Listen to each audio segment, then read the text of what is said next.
মই পইচাৰ কাৰণে গান নাগাওঁ, তই গুৱাহাটী আহিবি তোক মই এয়াৰপৰ্টতে পইচা দি পুতি দিম।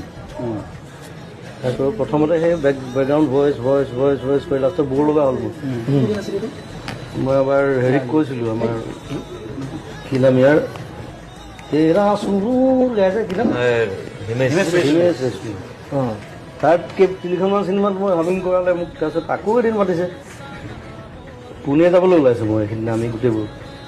তাৰপিছত মই ক'লোঁ মই হামিং গাবলৈ নাযাওঁ, যদি গান আছে গান গাবলৈ যাম, হামিং চামিং নহ'ব, বন্ধ কৰি দিলে। তাৰপিছত মোক ক'লে হেৰি আৰে তোৰ আজ ইয়াৰ ডাবল পইচা দেংগে বুলি কৈ দিলে। সেইটো কৈতো আৰু মৰিলে। মই বোলো মই পইচাৰ কাৰণে গান নাগাওঁ। সেইটো ডাইলগ মোৰ ৰৈ পিন্ধালত আছে। মই পইচাৰ কাৰণে গান নাগাওঁ, তই গুৱাহাটী আহিবি তোক মই এয়াৰপৰ্টতে পইচা দি পুতি দিম।